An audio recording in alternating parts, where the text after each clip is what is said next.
My life was not the best. My home growing up was a nightmare, and many issues led me to try drugs very young. I started smoking and drinking at 12 and smoked weed when I was 13. I wanted anything to stop myself from feeling what I was feeling. The stronger the better. MDMA, LSD, shrooms, many unnamed stuff from unknown people/sources. And around 15, that's when I heard of it. The devil's trumpet, they called it. Back then, it was all word of mouth, and what I heard was that it took you to another reality entirely. So I got my contacts and asked around for some. It took almost a whole year to get it.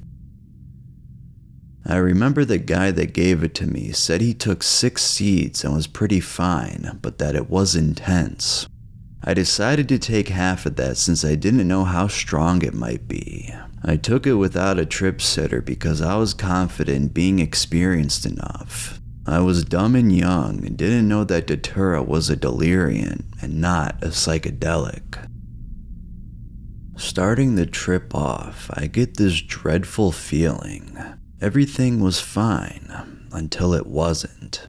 The floor looked like it had hair, human body hair. The walls looked like they were breathing, and the ceiling was turning into a dark hole that slowly stretched away from me. I forgot where I was. I forgot I was inside my house. For a while, I did not move because I was scared of what I was seeing. That's when I heard a voice that sounded like it was giving birth.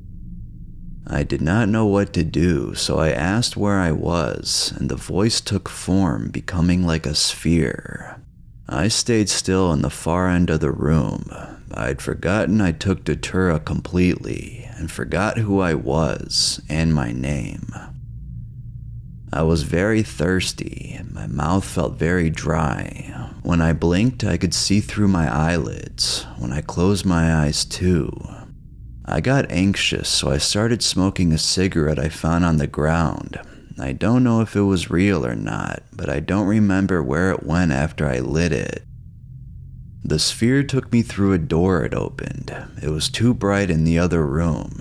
It looked like there was a pool of dark, maybe black liquid on the floor, and the sphere would start to scream. Many more spheres would fall from the black hole in the ceiling. They would start demanding I do different things, each a different demand, all at once, and I couldn't understand them because they would talk over each other. I told them to speak one at a time, but they started talking louder and louder, angrier and angrier. I thought I was going to die, so I tried going in the black liquid to swim away from the noise, but all their voices turned into my heartbeat inside my ears. I felt unbearably hot, like my skin was on fire.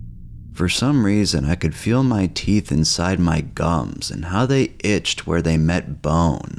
It felt horrible. I tried to sit down, but nothing was solid. I could only call out for help, but I could not speak. The last thing I remember clearly was this black hole in the ceiling and how it looked like it might swallow me. I don't remember most of what happened after. I would be looking for water and it would go blank and I was somewhere else. Small flashes here and there until the effects would clear and I woke up naked and drenched in sweat and liquids of varying viscosity. The house was a mess. My room was the worst. My mattress was in the kitchen. The TV was on, and on the floor there were olives inside my pillowcase. My bed sheets had marmalade and pee on them. All of my clothes were in the freezer. There were knives under the bed frame, and I found a piece of ham on the wall. I do believe this was the worst of any drug I have taken. I felt despair and doom every second of the trip. I could have hurt myself and was just very lucky that I didn't. I would never recommend Datura. I hope anyone that wants to try it resists, and that my experience helps anyone to think twice to not do it. I still have problems ever since I took this drug. sleep paralysis, anxiety attacks, manic depression.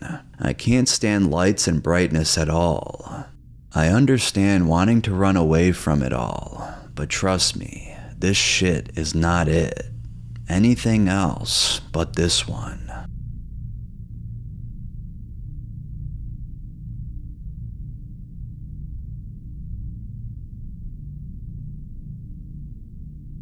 Thank God I managed to dial 911.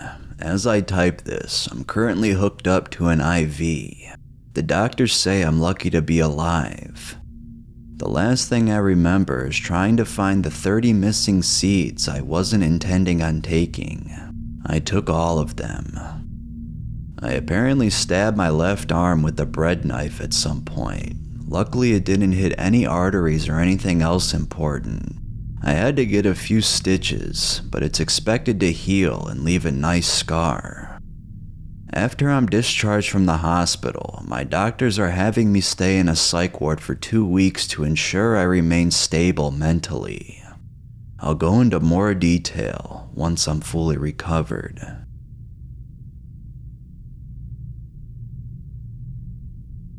He never added more detail, and these are some posts and comments of his before he went to the hospital.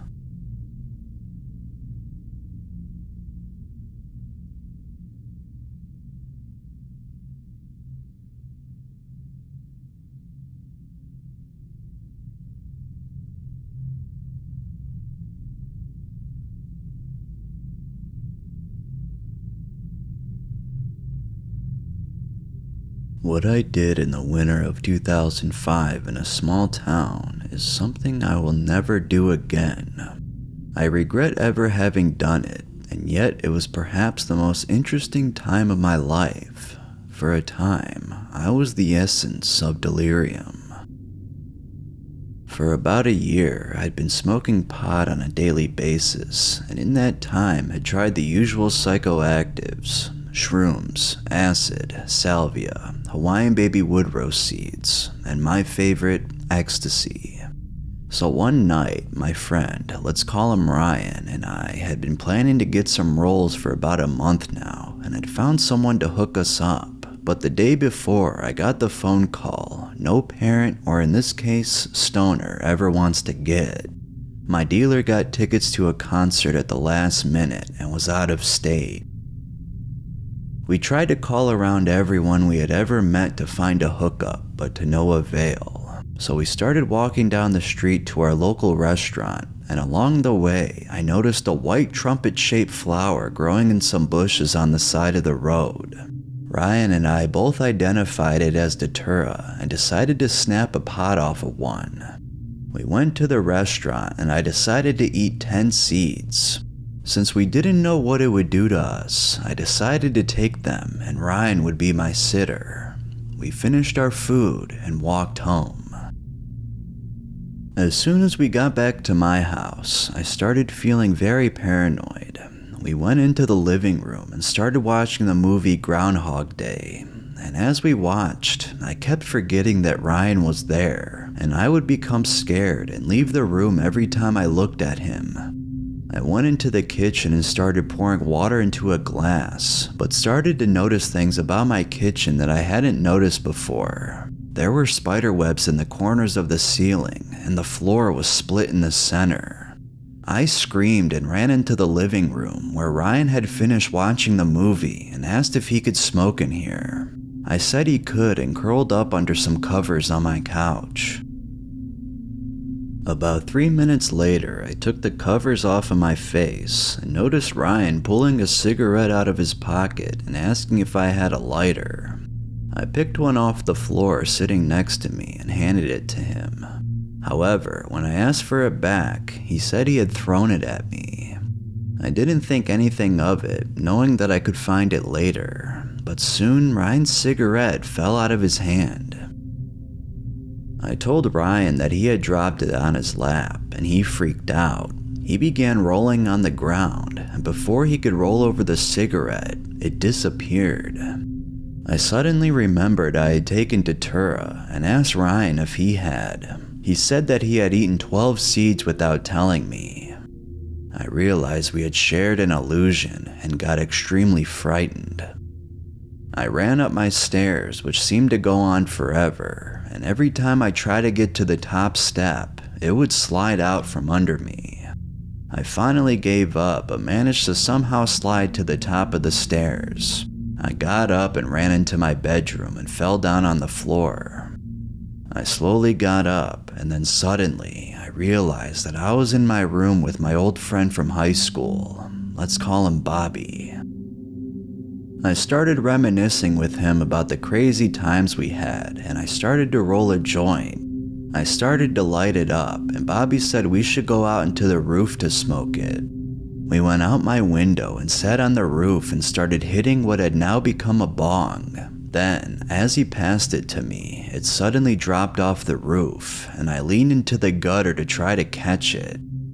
Before I managed to completely fall off, luckily, I blacked out. I was woken up 3 hours later by police sirens as the police pulled into the front of my yard. I stumbled into the window and ran out of my room to find Ryan. I ran down the stairs and saw him passed out in the bathroom, in the bathtub, with his wrists bleeding. I smashed the mirror in the bathroom with my fist for some reason and ran out the back door and into the cornfield in the back of my yard. I kept running through the stalks until I got to the deepest, darkest spot in the forest of corn. I knelt down to hide from the police, but I kept hearing dogs barking and could see distant stalks moving. I started crying into my hands, and when I removed them, Ryan was there with me. He told me to run with him to the distant caves, and I ran with him, but we were in a jungle now. This shit was weird. I woke up in my backyard about 2 hours later, underneath a wheelbarrow. I went inside and found Ryan not to be there, and I was still tripping. I realized that my life was like Groundhog Day, and that I could kill myself and come back the next day. So I ran my head into the wall 3 times and lost consciousness. I awoke again in an alley outside of the restaurant. How did I get here? The next thing I remember is walking home and seeing some very frightening faces along the sides of the road. I walked into a parking lot next to my house and leaned up against an SUV and passed out. The next thing I remember, I was in the SUV flying down the highway. I had gotten into the car somehow and started it and began seeing vampires flying around the car.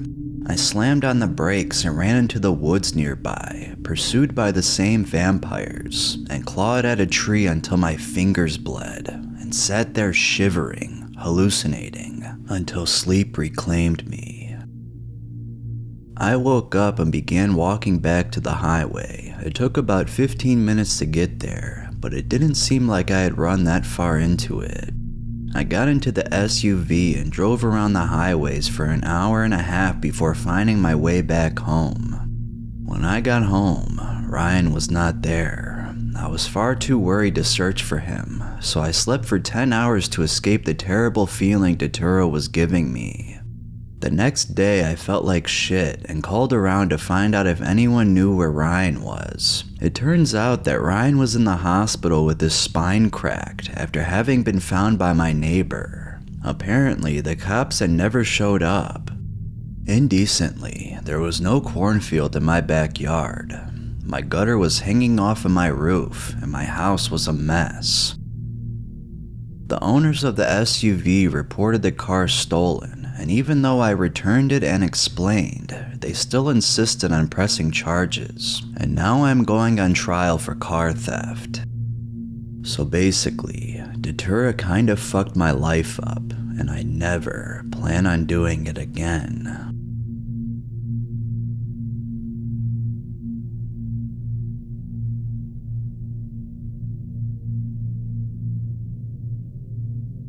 I went to a friend's house and everyone decided it would be fun to drink Hell's Bells tea.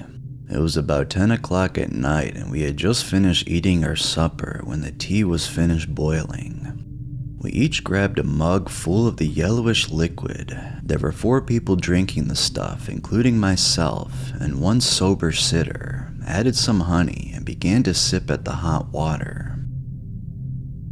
I was the first to feel the tea's effects. It took about 20 minutes for me to feel the drug starting to take over my senses. First thing that happened was loss of concentration. I couldn't stay still for the life of me. I was incapable of focusing at all. Then my eyelids became heavy, while the whites of my eyes became beet red. I couldn't walk without the support of a wall or someone helping me. I began to feel nauseous, so I laid down on my friend's couch for about 15 minutes. When I still felt nausea taking over, I decided to go to the bathroom. I thought maybe if I vomited it out, I'd be fine. I wasn't.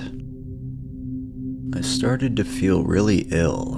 I could barely move, and I kept thinking I had to urinate.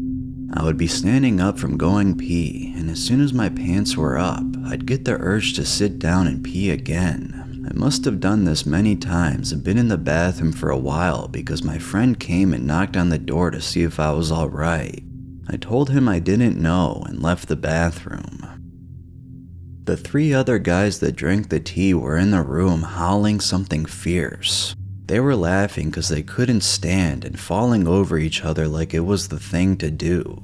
I wanted so badly to be having fun like them, but it wasn't going to happen. Every time I would attempt to go to them, every time I tried to move, the nausea would increase and I'd be stuck where I was. At around 12:45 that night, I had finally had enough and was starting to get a little freaked out. I told my sober friend that I needed to go home and ride it out because I wasn't doing too hot, so he took me home. I got home and he had to help me out of his car, and after stumbling to the front door, I didn't have the strength to even find my house keys. I banged on the door for what seemed like an eternity, and my mom answered the door. She asked me what was wrong, and I told her I was messed up and didn't know how to stop it, so she made me go to the emergency room with her. We went to the emergency room. I was admitted and hooked up to an EKG machine, had an IV stuck in my arm, oxygen in my nose, and they even did an MRI on me. All of my vitals were normal, but I was hallucinating very badly. I kept thinking I had a cigarette in my hand, and every time I went to take a drag, it was gone. More than once, I looked around for the cigarette thinking I had dropped it. My mom had to remind me that I was in a hospital bed and that there was no smoking here. Then I saw a bird, or I thought I saw a bird, and my mom again had to inform me of where I was at. I saw a ladybug crawling on my bed and tried to catch it with no success. I was also talking to my mom like she was one of my friends, which would not have been so bad if I wasn't actually talking about my mother. After I'd said my piece, she told me, "Audrey, I am your mother." All I could say was, "You are? No way, how funny." The whole time I was in the hospital, I kept trying to leave. I wanted to get up and move. I was restless and annoyed at the fact that I was stuck there. I kept trying to take my IV out of my arm. My mother, 1 female nurse, and 2 male nurses had difficulty holding me down in my bed. I just wanted to leave. Then when I was taken to get the MRI, I kept trying to climb out of the machine. My mom had to practically lay on me for them to complete the tests. I was finally released from the hospital at 6 a.m. I don't remember most of the night. The things I do remember are like faraway dreams. Apparently I put my underwear on my head and was trying to take my blouse off as my mom and I left the emergency room. I don't remember being released from the hospital. I don't remember leaving my friend's house and coming home. I don't remember the drive to the hospital or getting admitted. I don't remember how I got from the hospital to my house. I don't remember more than half of what happened to me last night. It's now been close to 24 hours since I first drank the Hell's Bells tea, and I'm still seeing random hallucinations. The most prominent visual is words shaking or waving when I concentrate on reading them. I'm having difficulty writing this experience report right now. Other than that, I feel like I have a mild hangover, slight headache, upset stomach, and cotton mouth. I've never had a bad drug experience before this one, and I will never touch this evil plant ever again.